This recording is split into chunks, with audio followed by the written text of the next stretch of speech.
कि अगर हम प्याज लगा रहे हैं तो कितनी गहराई तक करना है।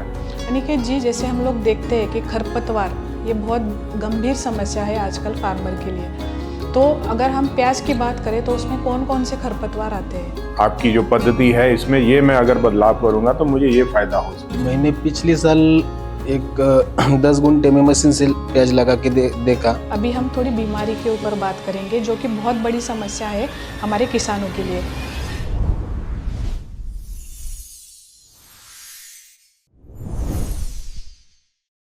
नमस्कार किसान साथियों, पुनः आपका स्वागत है खेती के रंग कृषि के संग कार्यक्रम में। आज हम बात करेंगे हमारे जो फार्मर हैं अनिकेत जी से। इनकी उम्र सिर्फ 29 ईयर्स मतलब 29 साल की उम्र है। बहुत यंग फार्मर है और इनके बारे में और जानकारी हम प्राप्त करेंगे। इन्हीं से सुनेंगे कि ये कैसे अलग अलग फसलें उगाते हैं, क्यों ये उगाते हैं अलग अलग फसलें। इनसे बात करने के लिए मेरे साथ मेरी सहयोगी हैं निधि और विशाखा। तो आगे की बातचीत को बढ़ाने के लिए मैं आग्रह करूंगा विशाखा से। विशाखा, आप इस कार्यक्रम को आगे लेके चलिए। अनिकेत जी, आपका फिर से एक बार स्वागत। तो अनिकेत जी, हम आपके बारे में थोड़ा जानना चाहेंगे। मेरा नाम अनिकेत है। हम जुन्नर से आए। हमारे यहाँ कांदा, गेहूँ, टोमेटो, गन्ना इसका मैं खेती करता हूँ। तो आप प्याज की खेती कितने सालों से कर रहे हो? मेरे पापा पहले खेती कर रहे थे, उसके बाद मैं अभी 4 साल से खेती कर रहा हूँ। तो आपका प्याज की खेती का अनुभव कैसा है, थोड़ा बताएंगे आप? मेरे पापा से हमने सीखा है प्याज का खेती करने का। वो पहला पारंपरिक खेती कर रहे थे, हम अभी टेक्निक के साथ खेती कर रहे हैं। तो जैसे अनिकेत जी, आपने बोला कि आपके पिताजी पहले खेती करते थे और वो ट्रेडिशनल वे से खेती कर रहे थे, और अभी यंग एज में आप खेती कर रहे हो। तो आप इसके बीच में आपने क्या बदलाव देखा खेती में? इसके बीच में हमने टेक्निक पद्धति से खेती किया है, यांत्रिकीकरण का उपयोग किया है। जी, तो जैसे तकनीक के बारे में जैसे आप बता रहे हैं, तो ऐसा एक आध कुछ चीज़ें आप बता सकते हैं कि क्या आपने अलग करा है या ऐड करा है? हमने अभी पिछले साल कांदा बुआई की मशीन का डेमो लिया था। हाँ, अभी इस साल उसमें कांदा लगा है। तो इस बार जो आपने बुआई की है वो मशीन से करी? मशीन से की। तो मतलब आपने जो नर्सरी की जो बुआई जो ट्रांसप्लांटेशन किया है वो ट्रांसप्लांटर से किया है? रिप्लांटर से। ओके। तो कैसा अनुभव रहा आपका मशीन को लेके? मशीन को कम समय में बुआई होती है, रिप्लांटेशन होता है, कम ये लगता है, दिन में होता है। लेबर से क्या होता है, 2-2, 3-3, 4-4 दिन उसका वेट करना पड़ता है। अभी मशीन के साथ से 3-4 घंटे में 1 एकड़ का लगा के होता है प्याज। तो बिल्कुल। और यहाँ पर जो हम प्रिसिजन की बात करते हैं, मतलब जैसे row to row, plant to plant, हम वैसे भी हम चर्चा करी थी अभी जो हमने, तो जैसे 15 बाय 15 सेंटीमीटर पे लगना चाहिए। तो जब हम लेबर की सहायता से लगाते हैं तो कभी कभी ऐसा होता है कि आगे पीछे थोड़ा हो सकता है, क्योंकि ह्यूमन वो है टेंडेंसी, तो एरर होने की पॉसिबिलिटी होती है। मगर यहाँ पर जो मैकेनाइजेशन का इम्पोर्टेंस है वो हम समझ सकते हैं कि प्रिसिजन हमें मिलता है। मतलब वो जो चूक है या इधर उधर होना, तो उससे अभी हमें लगेगा कि क्या ही फ़र्क पड़ेगा, थोड़ा सा इधर उधर हो भी गया तो। मगर जब हम बहुत लेवल पे, बड़े लेवल पे खेती करते हैं, तो जैसे हम प्लांट पॉपुलेशन अगर हमें 1,70,000 चाहिए, तो अगर वो हम बड़े स्केल पे देखेंगे तो वहाँ पर वो काफ़ी चेंज हो जाता है डायनामिक्स।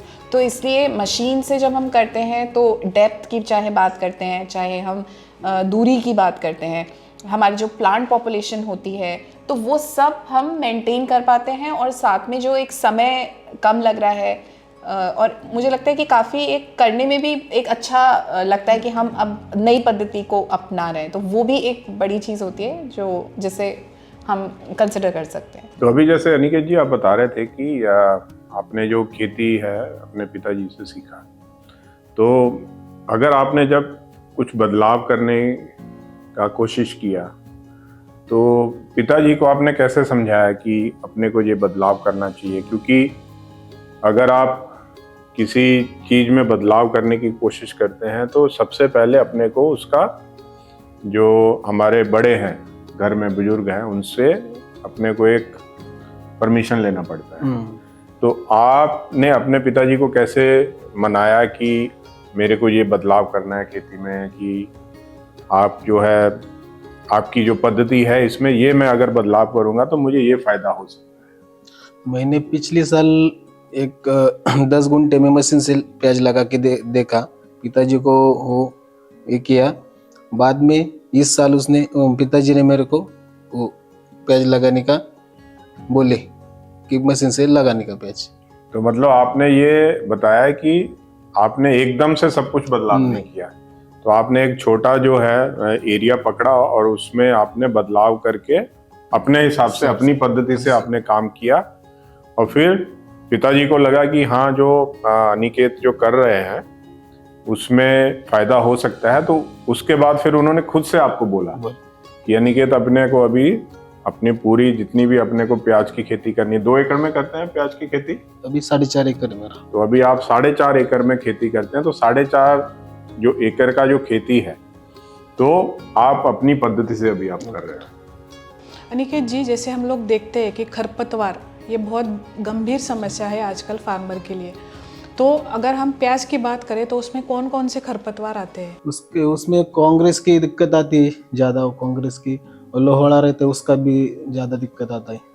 तो आप इसका नियंत्रण कैसे करते हो? उसको हम बाजार में कुछ दवाई मिलती है, वो छिड़काव करके 21 दिन के बाद के प्याज लगाने के बाद 21 दिन के बाद उसका छिड़काव करते हैं। और आपने ऐसे कुछ देखा है क्या कि खरपतवार की वजह से कितना नुकसान होता है? जो हम फसल को न्यूट्रिशन दे रहे हो ज़्यादा से ज़्यादा खरपतवार ही खींच लेता है सब। तो आपके हिसाब से खरपतवार प्रबंधन बहुत ज़रूरी है किसानों के लिए। बिल्कुल। और जैसा कि आपने बताया तो कांग्रेस घास तो है ही काफ़ी बड़ी समस्या है, और वो बहुत ज़्यादा इवन जब हम स्प्रे भी करते हैं उसके बाद भी समस्या बहुत नहीं कंट्रोल होती। तो यहाँ पर एक तो निराई गुड़ाई भी बहुत ज़रूरी हो जाती है, और क्योंकि शुरुआत से अगर हम देखें तो 2 ऐसे स्प्रेज की अगर हम बात करते हैं तो 2 समय ऐसे हैं। एक तो जब हम बुआई कर रहे हैं मतलब रोपाई, तो उस समय पे जो हम प्री एमरजेंस की बात करते हैं तो वहाँ पर आपका फ्लूक्लोरिलिन इत्यादि या पेंडिमिथिलिन इसका इस्तेमाल किया जाता है। और दूसरा जैसा आपने बताया 25 दिन के आसपास, तो वो पोस्ट एमरजेंस हो जाता है, मतलब जब खरपतवार उग चुका है और घास हमारे खेत में होता है तो उस समय पे फिर हम कुछ इस तरीके के खरपतवार नाशी जो हैं उनका इस्तेमाल कर सकते हैं। मगर साथ में जैसा आपने बताया ही है कि निराई गुड़ाई बहुत ज़रूरी हो जाती है, क्योंकि स्प्रे का विंडो है, मतलब हम हर समय स्प्रे नहीं कर सकते। और अगर कई बार ऐसा भी होता है कि अब जैसे 25 दिन के बाद भी जो है खरपतवार ऐसा नहीं है कि रुक ही जाएगा, बाद में भी जब उसको पोषण पानी सब मिलता है तो दोबारा उगने लगता है। तो ऐसे समय पे कम से कम जो अगर हम 40 डेज से लेके 50 डेज 50 दिन तक, तो कम से कम हमको खरपतवार को नियंत्रित रखना पड़ता है, क्योंकि उस समय सबसे ज़्यादा प्रतिस्पर्धा है और उसका जो असर है वो सीधा उत्पादन पे आएगा। तो उस समय तक अगर हम किसी तरीके से खरपतवार को निराई गुड़ाई स्प्रे और इन सब चीज़ों के साथ सब सहायता से हम अगर नियंत्रित कर पाते हैं तो उसका जो बुरा असर बुरा प्रभाव जो खेत पे पड़ सकता है हमारे, उससे हम बच जाते हैं। और जहाँ तक खरपतवारों की बात है तो मुख्यतः 3 तरह के होते ही हैं, जिसमें एक तो संकरी पत्ती जो घास जैसे होते हैं, उसके अलावा चौड़ी पत्ती के भी रहते हैं जहाँ पे आपका बथुआ है, चौलाई है, इस तरीके के खरपतवार भी रहते हैं। और फिर सेज जो हम मुख्यतः बोलते हैं जिनके जड़ों में गांठ होती है। तो सबसे मुश्किल जो होते हैं वो सेज है, क्योंकि वो बहुत मुश्किल से नियंत्रित हो पाते हैं, क्योंकि वो ऊपर से तो खत्म हो जाएंगे लेकिन वो गांठ जो है अगर जमीन में पड़ी रहेगी तो फिर वो वापस फिर उगने लगती है। फिर उगने लगती है। अनिकेत जी, थोड़ा हम आपसे ये जानना चाहेंगे कि ये खरपतवार नाशी आप यूज़ करते हो तो उसमें लगभग 1 एकड़ में कितना खर्चा आता है फार्मर को? 1 एकड़ में 2-2.5 हज़ार का खर्चा आता है एक स्प्रे को। और अभी जैसे आपने मशीन से रोपाई करी है तो आपको कुछ डिफरेंस दिखा कि अगर हम हाथ से लगाते हैं और मशीन से, तो कुछ खरपतवार का जो मतलब शुरुआत में जो अवस्था रहती है या जो इंसिडेंस होता है, ज़्यादा हो रहा है कम है, इस तरीके का कुछ? हाँ, मशीन से लगाए तो सूखी मिट्टी पे लगाना पड़ता है, और जब फ्लडिंग पे लगाए पानी भर के जी। तो कांदा लगा उस दिन से खरपतवार चालू होता है। मशीन का थोड़ा बाद में आएगा। तो बिल्कुल ये मॉइस्चर का या जो पानी हमने जैसे पहले भी चर्चा की, तो जब सूखा रहता है, क्योंकि मशीन को चलने के लिए एकदम गीले में हम नहीं लेके जा सकते, और वो मुझे लगता है कि यहाँ पे मैकेनाइजेशन का ये भी इफेक्ट आ रहा है, ये इम्पैक्ट की वो वीड का जो इंसिडेंस है उसे थोड़ा लेट कर देता है, तो थोड़ा समय और मिल जाता है फसल को जो है एक तरीके से अपना एंकरेज करने के लिए उसका जड़ वगैरह मजबूत होते हैं, और बाद में जब धीरे धीरे शुरू होता है तो तब हम उसको स्प्रे वगैरह से मैनेज कर सकते हैं। तो ये भी मैकेनाइजेशन का एक अच्छा हमको यहाँ पे मुझे लगता है कि प्रैक्टिकली हम ये एक्सपीरियंस कर सकते हैं। तो अनिकेत जी, अब हम आपसे ये जानना चाहेंगे कि आप खाद का उपयोग कब कब करते हैं? एक बुआई के बाद 2 अठवाडिये के बाद और 35 दिन के बाद, बुआई हो के 35 दिन के बाद 2 टाइम में खाद डालते हैं। तो आप कितनी मात्रा में ये खाद डालते हैं? और 1 एकड़ को पहला 24-24 से वो 2 गोनी बोरी डालता है, और जो 25 दिन के बाद आप डालते हो? वो 100-150 किलो डालते खाद। अच्छा, मतलब ये आप प्रति एकड़ की बात कर हाँ, रहे हो। प्रति एकड़ की। तो अनिकेत जी, जैसे हम लोग संतुलित पोषण के बारे में बहुत सारी बातें करते हैं, तो आप अपने प्याज के खेत में वाटर सोल्यूबल फर्टिलाइज़र यूज़ करते हो? वो करते हो। कब कब करते हो? पहले लगाने के बाद पहले अठवाडिये में उसको 12-61 की मात्रा देते हैं, बाद में 60-65 दिन के बाद पोटैश की मात्रा देते हैं। बिल्कुल। तो यहाँ पर देखिए, ये ज़रूरी है कि हम जब भी न्यूट्रिशन या पोषण प्रबंधन की बात करते हैं तो सबसे पहले जो 3 मुख्य पोषक तत्व हैं, नाइट्रोजन, फॉस्फोरस और पोटाशियम, तो ये जिनको हम मैक्रो न्यूट्रिएंट्स भी बोलते हैं। तो सबसे पहले बुआई या जब हम रोपाई कर रहे हैं तो सबसे पहले हम जब ज़मीन की तैयारी करते हैं तो पहले जो आधार खुराक दी जाती है तो उसमें इनकी ही महत्वता ज़्यादा है। और इसके साथ में क्योंकि प्याज जो है ये रूट का जो आपका पोर्शन है, बल्ब है, तो वहाँ पर फॉस्फोरस का रोल और ज़्यादा ज़रूरी हो जाता है। वैसे भी हम देखते हैं तो क्योंकि सब जड़ जब तक अच्छी नहीं बनेगी तो जो पोषक तत्व फसल लेती है वो क्योंकि मिट्टी से ही लेती है, तो ये बहुत ज़रूरी होता है। तो यहाँ पर जैसे यूरिया है, DAP है, MOP है, तो उसका सबसे पहले आधार खुराक में आप इस्तेमाल करेंगे तो वो अच्छा रहता है। और क्योंकि ये आप जो सॉइल टेस्ट कराए अगर उसके हिसाब से कराते हैं तो बेस्ट रिजल्ट मिलते हैं, क्योंकि हमके एग्जैक्टली पता है कि क्या देना है। फिर जब हम टॉप ड्रेसिंग की, जैसे आप बता रहे थे कि बाद में भी आप फसल में देते हैं खाद, तो वहाँ पर आता है नाइट्रोजन का बहुत इंपॉर्टेंस है, क्योंकि जो वेजिटेटिव ग्रोथ होती है, जो वृद्धि होगी, जो पत्तियों के हम देखते हैं जिसको हम ग्रीनरी के फॉर्म में देखते हैं, उसके लिए नाइट्रोजन बहुत ज़रूरी है। साथ में हाइट बढ़ना, या उस समय पे क्योंकि टिश्यू वगैरह में काफ़ी चेंजेस आ रहे होते हैं, बढ़ रहा होता है पौधा, तो उसके लिए नाइट्रोजन बहुत ज़रूरी है। साथ में जो फोटोसिंथेसिस है, प्रकाश संश्लेषण, तो क्लोरोफिल जो है वो भी कहीं ना कहीं नाइट्रोजन से रिलेटेड होता है, तो इसका बहुत इंपॉर्टेंस है। और ये सब जो है, अब जैसा वाटर सॉल्युबल फर्टिलाइजर्स में भी क्योंकि आप 12-61 का प्रयोग कर रहे हैं तो यहाँ पर भी फॉस्फोरस की मात्रा ज़्यादा है, तो क्योंकि ये अगर हम फॉस्फोरस और इस पे अच्छा ध्यान देते हैं तो बल्ब आपका जो साइज़ है, जो एक उसका शेल्फ लाइफ होता है, वो काफ़ी अच्छा बाद में अपने को निकल के मिलता है। तो पोषण का मुझे लगता है कि काफ़ी बैलेंस्ड फॉर्म में दे रहे हैं, और क्योंकि ड्रिप से भी दे रहे हैं तो अच्छी तरीके से जो पौधा है वो ले भी पा रहा है। तो अनिकेत जी, जैसे हमने अभी बात की पोषण तत्व प्रबंधन के ऊपर, अभी हम थोड़ी बीमारी के ऊपर बात करेंगे जो कि बहुत बड़ी समस्या है हमारे किसानों के लिए। तो हम आपसे ये जानना चाहेंगे कि प्याज के ऊपर कौन कौन सी बीमारियाँ आती है? प्याज के ऊपर वो करपा आता है, उसको कांदे को पील पड़ता है, जड़ में बुरसी आती है, वैसा। तो मुझे लगता है कि अगर हम देखें कि मुख्यतः क्या क्या रोग रहते हैं, क्योंकि प्याज में काफ़ी इम्पॉर्टेंट 2-3 बीमारियां हैं जो काफ़ी ज़्यादा प्रभाव करती हैं।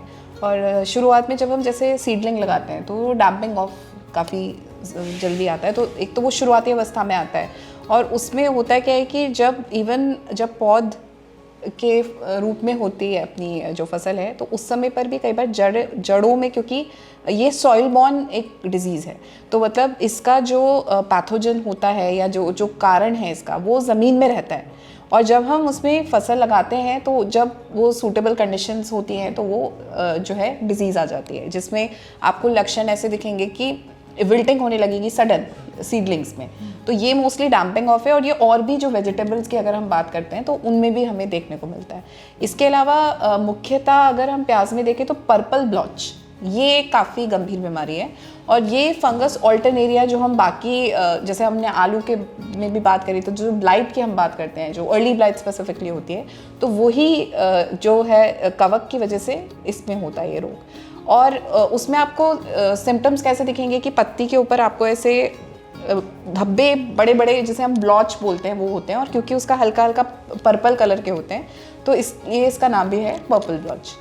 और ब्लाइट भी आता है जिसमें ऊपर से पत्ती एकदम सूख जाती है, स्टेम फाइलम ब्लाइट बोलते हैं उसको। तो ये कुछ मुख्य बीमारियां हैं जो कि मुझे लगता है कि प्याज में काफ़ी नुकसान करते हैं। तो जैसे निधि किसान भाइयों, निधि ने बताया, डैम्पिंग ऑफ जो बीमारी है ये जड़ों के ऊपर अटैक करती है।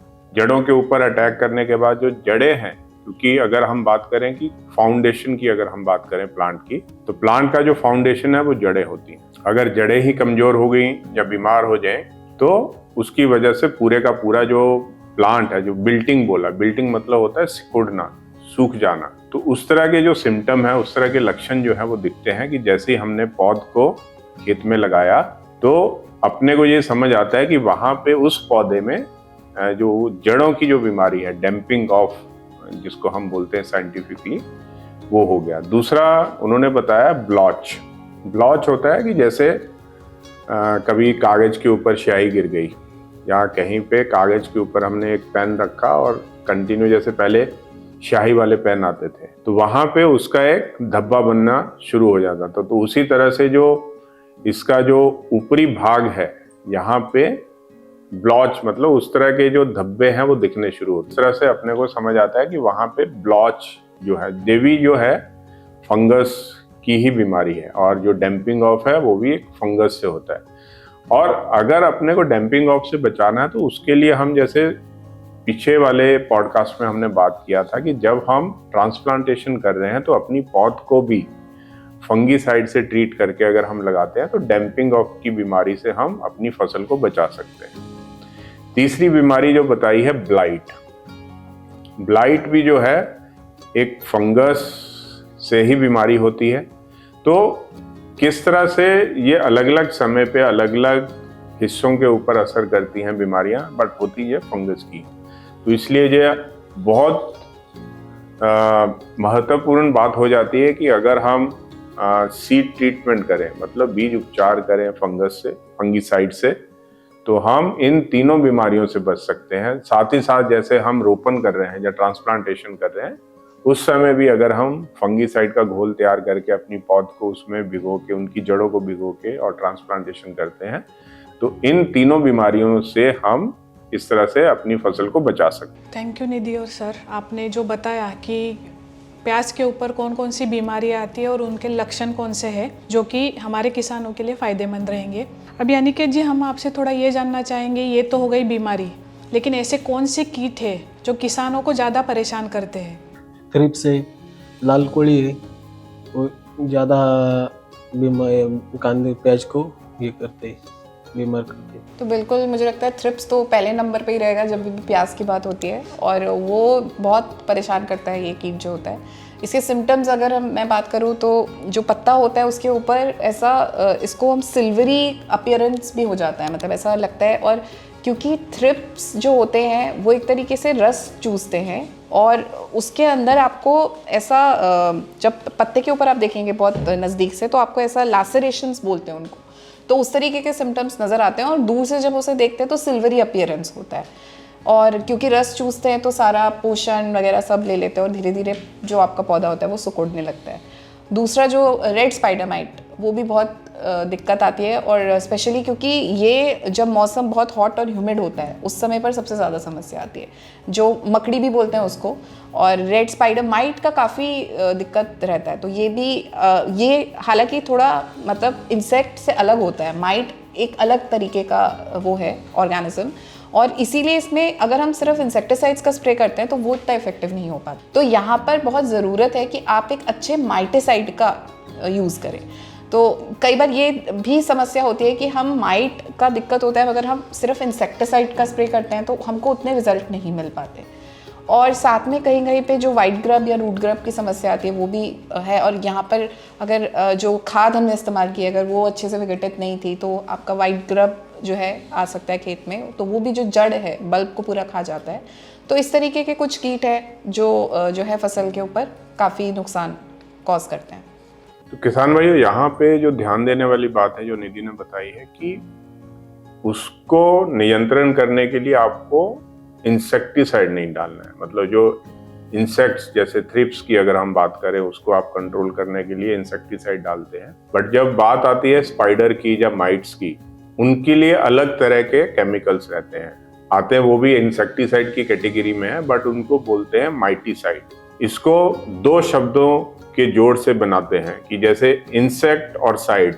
इंसेक्ट का मतलब होता है कीड़ा और साइड का मतलब होता है किल करना, तो ये दो शब्दों का मिलन होता है और इंसेक्टिसाइड बनता है। इसी तरह से अगर हम माइट और साइड की बात करें तो माइटिसाइड बोलते हैं, मतलब जो माइट्स को खत्म कर सके, उनको किल करने के लिए जो केमिकल बनते हैं वो अलग होते हैं। तो आप इस जानकारी का ध्यान रखिए, जब भी आगे चल के आप अपनी फसल में इस तरह के जो सिम्टम है या इस तरह के जो अगर आप कीट देखते हैं अपनी फसलों में, तो क्या आपको इंसेक्टिसाइड यूज करना है या माइटिसाइड यूज करना है। तो ये बहुत अच्छी बात बताई है कि हर बीमारी के लिए अलग केमिकल है, हर इंसेक्ट के लिए, इंसेक्ट में भी अलग अलग तरह के इंसेक्ट रहते हैं, तो उनको भी कैसे हम अलग अलग केमिकल का उपयोग करके कैसे उनको कंट्रोल कर सकते हैं। यहाँ पर एक और चीज़ मैं थोड़ा सा बताना चाहूँगी कि स्पाइडर माइट जो होता है, इसको माइट को स्पाइडर माइट बोलते हैं क्योंकि उसके भी 8 पैर होते हैं, मकड़ी जैसा दिखाई देता है।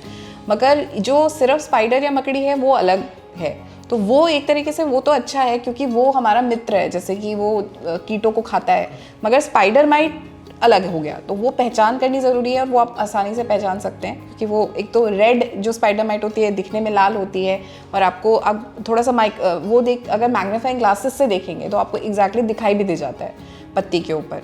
तो वो थोड़ा पहचान करके और उस तरीके से फिर जब हम नियंत्रण करते हैं तो हमको रिजल्ट्स अच्छे मिल सकते हैं उसमें। थैंक यू निधि, आपने ये बताया कि माइट्स और स्पाइडर माइट्स को कैसे पहचाने। अनिकेत जी, ये तो हो गए लक्षण कि बीमारी को कैसे पहचाने या रोग हो उनको कैसे पहचाने, लेकिन अब बारी आती है नियंत्रण की। तो अगर आपको इसके ऊपर कोई स्प्रे लेना है तो आप किसका गाइडेंस लेते हो इसके रिगार्डिंग? एक महिंद्रा कृषि के नवनाथ जी है, वो हमारे खेत में विजिट देते हैं, उनके वो हमको बताते हैं ये करने का है वो करने का है, इससे हम करते हैं। और लगभग अगर हम लोग सोचे 1 एकड़ के बारे में, तो स्प्रेइंग के लिए फार्मर को कितना खर्चा आता है? एक स्प्रे को 1,500 से 2,000 रुपये खर्चा आता है एक स्प्रे। और आप स्प्रे कैसे करते हो? हम स्प्रे पंप से करते हैं। स्प्रे पंप से। और कितना टाइम लगता है 1 एकड़ को स्प्रे करने के लिए? 1 एकड़ को 2-2.5 घंटे जाता है। 2-2.5 घंटे। तो यहाँ पे मुझे लगता है स्प्रे और कंट्रोल तो ज़रूरी है ही, मगर जैसे कुछ अगर हम कल्चरल प्रैक्टिसेस की बात करते हैं बायोलॉजिकल, तो वो भी बहुत ज़रूरी हो जाता है यहाँ पर, क्योंकि प्याज में आपका जैसे माइट है, थ्रिप्स है, एफिड भी आता है कभी कभी अगर जो वातावरण है अनुकूल होता है। तो जो हम स्टिकी ट्रैप्स की बात करते हैं वो काफ़ी ज़रूरी हो जाते हैं यहाँ पे। तो थ्रिप्स के लिए ब्लू स्टिकी ट्रैप, जैसे हम माहू के लिए येलो स्टिकी ट्रैप का इस्तेमाल करते हैं, तो वैसे ही थ्रिप्स का जो कलर है वो ब्लू स्टिकी ट्रैप उसके लिए यूज़ होते हैं। तो ये काफ़ी मतलब नेचर का ही आप बोल सकते हैं कि कौन किस कलर से अट्रैक्ट हो रहा है, हम बस उसको यूटिलाइज कर रहे हैं कि जो एक नेचुरल इंस्टिंक्ट है उसी हिसाब से हम उसे ट्रैप करने के लिए उस तरीके का उसको एनवायरनमेंट देते हैं जहाँ पे वो अट्रैक्ट होता है उस कलर से, उसके पास आता है और फिर वो चिपक जाता है। तो जिसे हम मॉनिटरिंग एंड स्काउटिंग कहते हैं कि हमको बहुत ज़रूरत है कि फील्ड में क्या चल रहा है। तो मॉनिटरिंग एक तो है कि हम जाते हैं दिखते हैं, मगर क्योंकि ये कीट बहुत छोटे होते हैं तो हमें आँखों से एकदम नहीं दिखाई दे पाते, और जब तक वो बहुत ज़्यादा नंबर में हो जाता है तब पता चलता है, तो तब तक हमारी फसल पे नुकसान हो चुका होता है। तो अगर हम ट्रैप्स इंस्टॉल करके रखते हैं अपने खेत में तो हमें कहीं जाने की ज़रूरत नहीं है, सीधा जाके ट्रैप पे आप देखेंगे तो आपको अगर इंसेक्ट दिखाई दे रहा है इसका मतलब फील्ड में इंसेक्ट है, अगर ट्रैप पे इंसेक्ट नहीं दिखाई दे रहा है इसका मतलब अभी कोई दिक्कत नहीं है। तो इस तरीके से। और दूसरा, जब हम फंजिसाइड्स की जैसे हमने बात करी थी, तो यहाँ पर बायोलॉजिकल जैसे ट्राइकोडर्मा, तो वो काफ़ी अच्छा, स्पेशली जब हम डैम्पिंग ऑफ की बात करते हैं या कोई भी और बीमारी है तो शुरू में ही हम अगर खेत में लगा रहे हैं या फिर सीडलिंग जब हम डिप करते हैं तब भी हम उसको इस्तेमाल कर सकते हैं। तो और जहाँ इसकी बहुत ज़्यादा समस्या आती है डैम्पिंग ऑफ वगैरह की, तो उसके लिए बहुत अच्छा ऑप्शन है जो किसान भाई हैं वो इस्तेमाल कर सकते हैं। और स्प्रेज में अगर हम बात करते हैं तो जैसे इंसेक्टिसाइड में आपका क्लोरपाइरिफॉस रहता है अगर रूट ग्रब इत्यादि की समस्या है तो, और थ्रिप्स वगैरह की समस्या है तो टोल्फिन पायरेट वगैरह, इस तरीके के आजकल काफ़ी सारे केमिकल्स जो हैं वो अवेलेबल हैं। और डिजीज़ेस के लिए जैसे हमारे पास कुछ कॉम्बिनेशन के भी ऑप्शंस होते हैं, जैसे एजॉक्सिस्ट्रोबिन के साथ में डाइफेनकोनाजोल है जो सेल्डॉक्स के नाम से आता है अपना, या तरार है एजॉक्सिस्ट्रोबिन प्लस टेबुकोनाजोल है। तो ये कुछ रसायन हैं जिसका इस्तेमाल हम अपनी खेती के लिए कर सकते हैं। तो जैसे आप बता रहे थे अनिकेत जी कि वाइट ग्रब की समस्या है, तो जैसे वाइट ग्रब है इसको केमिकल से कंट्रोल करना तो एक अलग बात हो जाती है कि जब वो आता है खेत में और फिर हम उसको कंट्रोल करते हैं। पर आप ऐसा भी कभी कुछ करते हो कि जैसे अप्रैल मई में जब सनलाइट बहुत ब्राइट होती है, जब हीट बहुत ज़्यादा होती है, तो उस समय आप डीप समर प्लोइंग करते हो, जिससे कि जो आपके जो खेत में है अगर उसके कुछ अडल्ट हैं या कुछ वयस्क हैं कि वो सूर्य की जो गर्मी से ही खत्म हो जाए, ऐसा कुछ करते हैं आप? हम प्लाव दो बार प्लाव चलाते हैं, मिट्टी को नीचे की मिट्टी ऊपर लाते और दो तीन तो मतलब आप ये करते हो कि डीप प्लोइंग करके जो नीचे की मिट्टी है ऊपर आ जाती है, और अगर मान लो नीचे कुछ अंडे हैं या कुछ कीड़े हैं उस तरह के वाइट ग्रब्स हैं, वो ऊपर आ जाएंगे और वो सूर्य की जो गर्मी है उसी से ही वो मर जाएं और कंट्रोल हो जाएं। अनिकेत जी, जैसे हमने देखा कि जो किसान भाई है हमारे, उनको मतलब अगर प्याज की खेती हम देखें तो बहुत सारी बीमारियां है, कीट है, इसकी परेशानियां बहुत आती है, लेकिन फिर भी अपनी मेहनत से किसान बहुत सारी चीज़ें करके बहुत अच्छा उत्पादन लाता है। तो मैं आपसे ये पूछना चाहूँगी कि 1 एकड़ में आपको प्याज का कितना उत्पादन मिलता है? 1 एकड़ में लगभग 300, 350, 400 गोनी प्याज निकलता है। ठीक है, तो ये निकालने के लिए मतलब आप कैसे करते हो पूरी चीज़ें? मतलब शुरू से ही उसके ऊपर काम करना पड़ता है। जब कांदा बुआई करते तो तब से ही उसको काम करना पड़ता है। टाइम टू टाइम खाद डालना पड़ता है, टाइम टू टाइम उसका वाटर का मैनेजमेंट करना पड़ता है। मुझे लगता है जो अभी तक के डिस्कशन से जो कुछ चीज़ें मुझे समझ में आई जो काफ़ी प्रभावी है एक अच्छे उत्पादन के लिए, तो एक तो मैकेनाइजेशन, तो जो अभी रोपाई जैसे है मशीन से कर रहे हैं, इसके अलावा जो खेत की तैयारी वगैरह है वो भी काफ़ी इम्प्लीमेंट्स और उस सब से करी जा रही हैं। और इसके अलावा पानी, जैसे ड्रिप बताया आपने, तो ड्रिप से एक तो पानी की बचत भी होती है और थोड़ा थोड़ा पानी जब जब चाहिए समय से मिलता रहता है, तो उससे ना तो कमी रहती है और मॉइस्चर एक जो ऑप्टिमम है वो मेंटेन रहता है। तो फसल जो है कभी भी वाटर स्ट्रेस में नहीं जाता, और कम पानी भी है अगर तो भी हम उससे भी सिंचाई कर सकते हैं। साथ में आप क्योंकि वाटर सॉल्युबल फर्टिलाइजर्स का भी इस्तेमाल कर रहे हैं, क्योंकि पहले के समय में ये सब चीज़ें उतनी पॉपुलर नहीं थी, मगर आज क्योंकि ऑप्शंस हैं, अब फॉर्मुलेशंस अच्छे बन पा रहे हैं, उसमें हम ग्रेड्स की बात करते हैं तो आपका नाइट्रोजन, फास्फोरस, पोटाशियम अलग अलग ग्रेड्स में अवेलेबल है। और स्पेशली वेजिटेबल्स में, क्योंकि शॉर्ट ड्यूरेशन का क्रॉप होता है और उसमें ही उसकी सारी जो भी पोषक से संबंधित जो उसकी रिक्वायरमेंट होती है उसे हमें पूरा करना होता है। तो ये मुझे काफ़ी अच्छा लगा कि आप जिस तरीके से मैनेज कर रहे हैं और बहुत ही अच्छी तरीके से फसल को मुझे लगता है कि आप मैनेज कर पा रहे हैं, इसीलिए वो प्रोडक्शन आप ले पा रहे हैं। और साथ ही साथ किसान भाइयों, ये मैं आपको बताना चाहूँगा कि जो अनिकेत जी ने बताया कि 350 से 400 बोरी प्रति एकड़ निकलता है, एक बोरी में 50 से 60 किलो प्याज आता है, तो उसका मतलब ये निकलता है कि लगभग इनको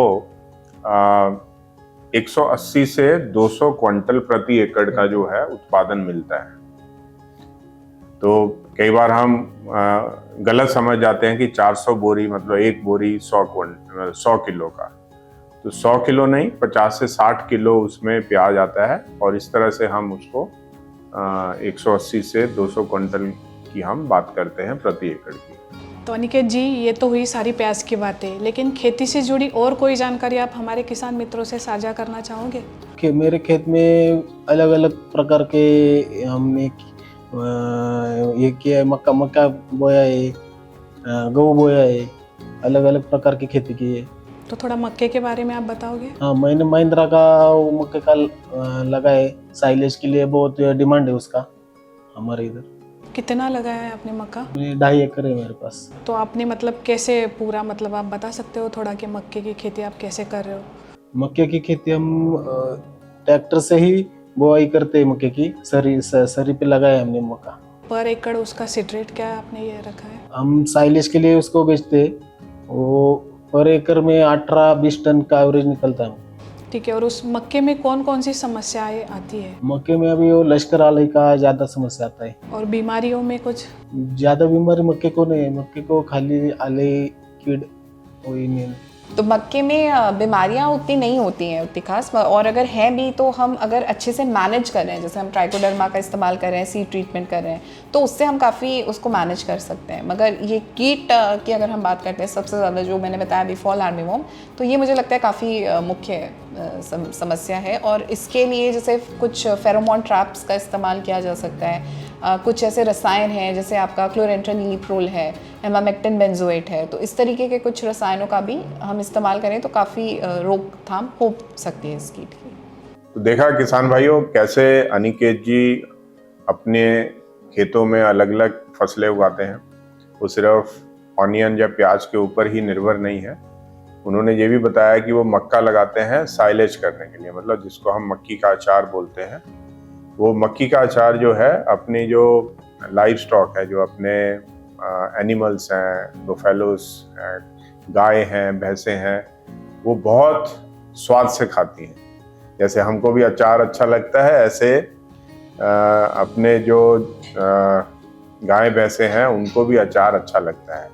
और जैसे उन्होंने बताया कि मक्का जो है एक अलग तरह की फसल है जिसमें कि बहुत ज़्यादा समस्या नहीं आती है, और ये भी एक प्रॉफिटेबल बिजनेस है। मतलब उन्होंने अपने आप को डाइवर्सिफाई किया हुआ है कि अलग समय पे अलग फसल लेना, और उसकी वजह से क्या होता है कि आपके जो रिस्क हैं वो डिवाइड हो जाते हैं। कि मान लीजिए कोई बीमारी आ जाती है किसी एक फसल के ऊपर, तो वहाँ पे चांस हो जाते हैं कि वो पूरी की पूरी जो फसल है उसका नुकसान हो सकता है।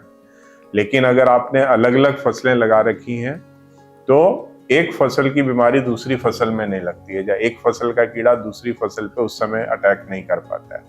तो इस तरह से हम ये चाहते हैं कि हमारे जो किसान भाई हैं वो भी अपना अपना जो रिस्क है, जो अपना आपका रिस्क होता है, कि जैसे हमने बहुत ज़्यादा देखा है कि बहुत से किसान भाई सेम जो फसलें हैं लगाते हैं। कि जैसे उन्होंने अगर हम बात करें मुख्यतः क्रॉप साइकिल की, अगर हम बात करें क्रॉप रोटेशन की, अगर हम बात करें, तो ज़्यादातर हमने ये पाया है कि पैडी और वीट की जो साइकिल है वो बहुत कॉमन है। कि जैसे गर्मी में पैडी लगेगा और सर्दी में वीट लगेगा, तो उसकी वजह से क्या होता है कि रिस्क ज़्यादा हो जाते हैं। लेकिन अगर जैसे अनिकेत जी बहुत कम उम्र में डाइवर्सिफिकेशन कर रहे हैं, और उसकी वजह से उन्होंने बताया कि उनकी जो इनकम है वो कैसे स्टेबल है। कि जैसे भास्कर जी भी बता रहे थे कि गन्ना और गन्ने के साथ प्याज, गन्ना जो है 15 महीने लेता है और जो प्याज है वो लगभग 4 महीने या 5 महीने में ही उत्पादन दे देता है, और उसी तरह से अपनी इनकम जो है वो डिवाइड हो जाती है, मतलब स्टैगर्ड हो जाती है इस तरह से।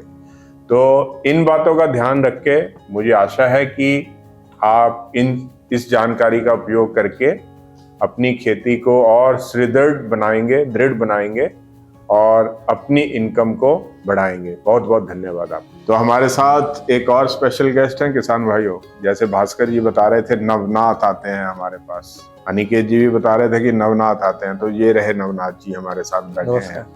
तो नवनाथ जो हैं हमारे चेंज मेकर हैं, जिनको हम कृषि सहायक बोलते हैं। चेंज मेकर मतलब जो असली बदलाव लाते हैं, जो किसानों के साथ मिलते हैं, किसानों के साथ बात करते हैं, उनकी समस्याओं को समझते हैं, उन समस्याओं को कैसे सुलझाना है या क्या सुझाव देना है, क्या जानकारी प्रदान करनी है। तो वो जो सारी जो दायित्व है, जो सारी जो रिस्पॉन्सिबिलिटी है, वो हमारे जो चेंज मेकर हैं, जो कृषि सहायक हैं, अलग अलग जगह पे बहुत से नवनाथ हैं हमारे पास। आज अगर हम बात करें तो हमारे 70 सेंटर हैं कृषि के, और 70 सेंटर पे 70 नवनाथ हैं हमारे। हम इनसे जानकारी लेंगे कि ये अपना कार्य कैसे करते हैं, कैसे ये किसानों से मिलते हैं, कैसे उनसे बात करते हैं, कैसे उनको समझाने की कोशिश करते हैं, लेकिन उससे पहले उनकी समस्याओं को ये खुद कैसे समझते हैं। तो मेरे साथ निधि और विशाखा तो बनी ही हुई हैं और मैं भी कुछ क्वेश्चन पूछूंगा। इससे पहले कि मैं कुछ प्रश्न पूछूं नवनाथ से, तो मैं हैंड ओवर करता हूं विशाखा और निधि को कि आप नवनाथ जी से पूछिए कि कैसे वो अपना अपना दायित्व निभा रहे हैं। तो welcome Navnath. Thank you sir. तो सबसे पहले हम आपके बारे में जानना चाहेंगे। मेरा नाम नवनाथ भोर है। महिंद्रा कृषि के ओर से कृषि सहायक इस पद पे शिव चिदम्बर ट्रैक्टर्स जुन्नर यहाँ पे अपना एरिया संभालता हूँ। किसानों की जो भी समस्या है उसका समाधान करने की कोशिश करता हूँ और हर किसान के पास जाता हूँ, उनके फील्ड पे जाता हूँ, उनकी जो भी समस्या है उनको उसका समाधान बताता हूँ। जैसे कि अपने लैंड प्रिपरेशन से हार्वेस्टिंग तक जो भी किसान अपने साथ जुड़े हुए हैं, क्या भास्कर जी और अनिकेत जी अपने साथ जुड़े थे, उनका अपने दोनों फार्मर का अपने तकनीक प्लॉट लिया है ओनियन का। तो ओनियन का तकनीक प्लॉट लेने के बाद हम उन्हें लैंड प्रिपरेशन से तो हार्वेस्टिंग तक पूरी अपनी जो प्याज की एडवाइजरी है उनको फील्ड पे जाके समझाते हैं। उनके जो भी क्वेश्चंस है, उनकी जो भी समस्या है उसका समाधान करने का मैं पूरा कोशिश करता हूँ। तो नवनाथ जी, जैसे आपने बोला कि आप फार्मर के पास जाते हो, उनको बहुत सारी चीज़ों के ऊपर आप गाइडेंस देते हो, लेकिन ये गाइडेंस देने के लिए आपको भी कृषि संबंधित जानकारी ज़रूरी होती है। तो ये जानकारी आप कहाँ से लेते हो? जो हमारे एग्रोनॉमी के सेशंस होते हैं उनसे हमें ट्रेनिंग होती है। हम जो किसानों के सवाल है वो अपने एग्रोनॉमिस्ट से पूछते हैं, वहाँ से हमें जो समस्या का समाधान मिलता है वो हम किसानों के पास जाकर उनको बताते हैं। और जो किसान है हमारे सुन के जो भी उनका दवाई है, किट है, हम बोलते हैं कि ये दवाई लगाओ, वो दवाई लगाओ, तो वो बाजार से जाके खरीदते लाते हैं और स्प्रे करवाते हैं। उससे क्या होता है कि किसानों के किट है वो कीटक की समस्या भी दूर हो जाती है और किसान हमसे समाधान भी हो जाता है कि आप आए, उसकी वजह से हमारे जो पीक है वो बच गया। पीक का मतलब होता है, मराठी में बोलते हैं पीक, इसका मतलब है फसल। हाँ, फसल। तो नवनाथ में एक छोटा सा मेरा एक सवाल है कि अब क्योंकि आप जो है फार्मर के साथ डेली बेसिस पे इंटरेक्ट करते हैं और उनके खेतों पे भी जाते हैं, उनकी समस्याएं भी सुनते हैं, तो आपके हिसाब से जो एक साइंटिफिक एडवाइजरी है या जो एक साइंस है एग्रीकल्चर का, उसका कितना इम्पोर्टेंस है? तो साइंस जो होती है, नवनाथ इससे पहले कुछ बताया तो मैं बताता हूँ। साइंस का मतलब होता है सिस्टेमेटिक नॉलेज, मतलब एक के बाद दो आएगा, दो के बाद तीन आएगा, एक के बाद तीन नहीं आ सकता, तीन के बाद चार ही आएगा, 10 नहीं आ सकता है। तो जो arrangement of knowledge in a series, that is called as science. तो जैसे नवनाथ अभी आप समझ पाए होंगे कि साइंटिफिक नॉलेज का क्या तात्पर्य है, कि जैसे कि खेत को अगर हमको तैयार करना है तो खेत को तैयार कितनी गहराई तक करना है, कि अगर हम प्याज लगा रहे हैं तो कितनी गहराई तक करना है, किसानों को अपने को बताना है। कहीं पे अगर जैसे वाइट ग्रब की समस्या है, जरूरी नहीं है कि हम हमेशा केमिकल का ही बताएं कि केमिकल उपयोग करो। क्या हम ऐसा कुछ कल्चरल मेथड बताते हैं कि जैसे कि सिर्फ समर डीप प्लोइंग कर दिया हमने, कि जिससे की है हम सॉइल को हीट दें, सनलाइट दें, जिससे कि अगर कोई बीमारी करने वाले जो ऑर्गेनिज्म हैं या फफूंद है या फंगस है या इस तरह के जो कीट हैं या अंडे हैं वो डिस्ट्रॉय हो सके। तो अभी आप बताओ कि साइंटिफिक जो एडवाइजरी है वो कितना इम्पोर्टेंट हो जाती है जब आप जाते हो किसानों के साथ बात करते हो। अभी सर जो आपने बताया कि कल्चरल प्रैक्टिस करते हैं किसान, तो क्या है समर में डीप प्लोइंग करते हैं, लेकिन अभी जो हम रबी में प्याज लगाते हैं तो वहाँ उस वक्त हम डीप प्लोइंग नहीं कर सकते क्योंकि बारिश का समय चला जाता है। उसके बाद जो किसानों ने मैंने भी देखा, जो किसान डीप प्लोइंग करते उनका खेत जो है वो ज़्यादा जुताई होता है, तो हमें प्याज के लिए ज़्यादा जुताई की ज़रूरत नहीं होती, एक 7 से 8 सेंटीमीटर की जुताई की ज़रूरत होती। तो मैंने अभी बहुत से किसानों से बात किया, हमने एक हमारे इधर कल्चरल प्रैक्टिस चेंज किया। जो प्लोइंग करते थे उनको बताया कि प्लोइंग करना थोड़ा अभी ये हो सकता है, तो हम उसको उनको कल्टीवेटर चलाने बोलते हैं। इसकी वजह से क्या हो गया कि जो ऑनियन है वो ज़्यादा नीचे जाता नहीं। जब हम लेबर से ट्रांसप्लांटिंग करते हैं मशीन से तो वो एग्जैक्ट दूरी पे रो जाता है, लेकिन जो लेबर है वो ज़्यादा नीचे लगाते हैं जो प्याज। तो उसकी वजह से क्या होता था, प्याज का डेवलपमेंट नहीं होता था, जो बल्ब है बल्ब का साइज नहीं होता था। जो हमने उनको कल्चरल प्रैक्टिस बताई कि कल्टीवेटर करो, अब डीप प्लोइंग मत करो, उसकी वजह से किसानों का थोड़ा सा मुनाफा बढ़ गया, उनकी आमदनी बढ़ी। इसकी वजह से वो भी हमारा एडवाइजरी बताया कि साइंटिफिकली ये ऐसा ऐसा करो, तो किसानों ने भी वो एडॉप्ट कर लिया हमसे कि ऐसा करने से हमारा नुकसान कम हो जाता है और हमारा उत्पन्न बढ़ जाता है। डीप प्लोइंग का मतलब ये नहीं है कि जब आप ऑनियन या मतलब कांदा या प्याज का खेती कर रहे हो उसी समय आपको डीप प्लोइंग करनी है। डीप प्लोइंग करनी होती है जब आप खरीफ की फसल लेने की तैयारी कर रहे हो, मतलब अप्रैल मई में आप खरीफ की फसल ले रहे हो, कांदा जो है रबी की फसल है, तो उस समय आपको डीप प्लोइंग नहीं करनी है जो नवनाथ आपको बता रहे हैं। डीप प्लोइंग आपको खरीफ फसल लेने से पहले करनी है, जिससे कि अगर कोई इस तरह के हार्मफुल इंसेक्ट के अंडे हैं या वयस्क हैं, अगर वो जमीन में छुपे हुए हैं तो वो सनलाइट से और हीट से उनको हम डिस्ट्रॉय कर सके, उनको हम खत्म कर सके। और जब हम रबी की क्रॉप ले रहे हैं, और जैसे बताया नवनाथ आपको बता रहे हैं कि प्याज जो है बल्ब है, मतलब जिस भाग का हम उपयोग करते हैं वो मिट्टी के नीचे होता है।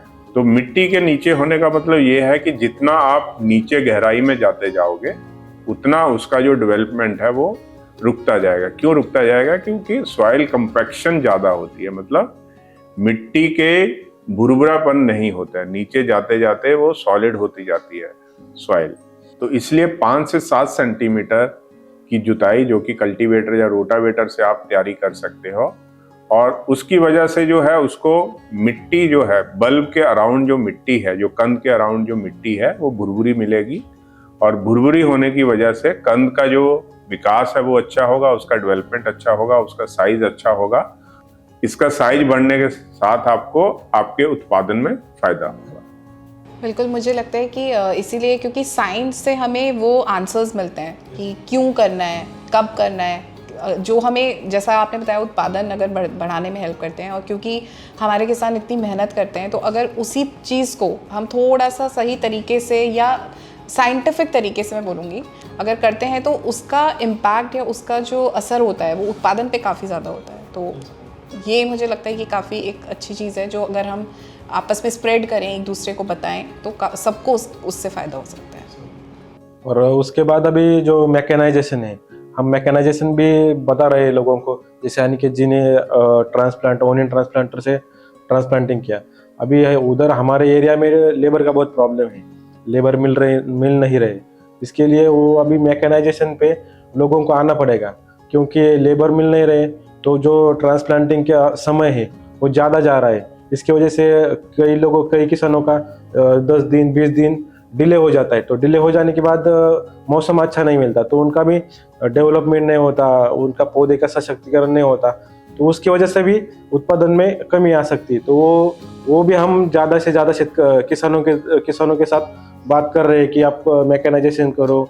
मैकेनाइजेशन से आपकी टाइम बच सकता है, और जो अपना ट्रांसप्लांटिंग है वो जल्दी से जल्दी हो सकता है। और भी हम किसानों के साथ मिलके डेमो ले रहे हैं, अपनी मैकेनाइजेशन से बढ़ा रहे हैं, वो भी हम साइंटिफिकली किसानों को बता रहे हैं हमारी कृषि की तरफ से। बिल्कुल। जाने से पहले मैं नवनाथ आपसे एक और प्रश्न पूछना चाहूँगा। आप जैसे जो 70 हमारे कृषि सहायक हैं, आप उनको क्या मैसेज देना चाहेंगे? अभी हमारे जो कृषि सेंटर है उस पर जो 70 कृषि सहायक काम करते हैं, मैं उनको यही बोलना चाहूँगा कि हमारा जो मोटो है किसानों की आमदनी बढ़ाना और लागत कम करना, ये जो हमारा जो मोटो है उसी हिसाब से आप काम करो, किसानों की हेल्प करो, किसानों के पास जाकर उनको समझाओ कि मैकेनाइजेशन है, जो हम एग्रोनॉमी के सेशन लेते हैं उसके हिसाब से जो फसल के लिए जो कीट है, रोग है, जो हमारी एग्रोनॉमी टीम बताती है कि उस पर कैसे निवारण करना है, वो आप किसानों के पास जाकर बताइए, उनके समस्या का निवारण कीजिए। और उसकी वजह से क्या होगा कि किसान अपने से साथ जुड़ेंगे। तो उनका अगर आप जैसे समस्या का समाधान करते हैं, और सबसे पहले तो ये है कि कैसे आप उनकी समस्याओं को पहले समझें। कुछ आपके पास निवारण उसी समय होंगे जो उस समय आप बता सकते हो। अगर उस समय आपके पास निवारण नहीं है तो अपने जो एक्सपर्ट्स हैं, जो एग्रोनॉमी एक्सपर्ट्स हैं, उनके साथ आप बात कीजिए, उनसे आप समस्या साझा कीजिए और उनसे जो भी आपको सलूशन मिलता है वो किसानों तक पहुंचाइए। और किसान भाइयों, आप स्क्रीन पे देख सकते हैं हमारे नंबर। आपकी कोई भी प्रश्न हो, कृषि संबंधित कोई भी आपकी समस्या हो, कोई भी आपका प्रश्न हो, आप हमारे साथ इस दिए हुए नंबर के साथ जुड़ सकते हैं। और बहुत जल्द हम ला रहे हैं व्हाट्सएप चैटबॉट, और जिस पे आप अपना मैसेज टाइप कर सकते हैं या आप सिंपल वॉइस रिकॉर्ड करके अपनी समस्या हमारे साथ साझा कर सकते हैं। और हमारा उद्देश्य है कि आपका जो भी प्रश्न हो उसको हम 4 घंटे में उसका आपको जवाब दें। तो आप हमारे साथ जुड़े रहिए, हमारे पॉडकास्ट सीरीज के साथ जुड़े रहिए। और अलग अलग समय पे हम अलग अलग फसलों के बारे में बात करते हैं, उनमें कैसे आप साइंटिफिक वे से क्या बदलाव कर सकते हो, क्या न्यूट्रिशन में बदलाव कर सकते हो, कैसे आप बीमारियों का नियंत्रण कर सकते हो, कैसे आप कीटों का नियंत्रण कर सकते हो, और कैसे आप अलग अलग समय पे क्या इरिगेशन मतलब सिंचाई कैसे कर सकते हो, न्यूट्रिशन क्या कर सकते हो। तो इन सब जानकारियों के लिए आप बने रहिए खेती के रंग कृषि के संग पॉडकास्ट सीरीज के साथ। बहुत बहुत धन्यवाद आपका।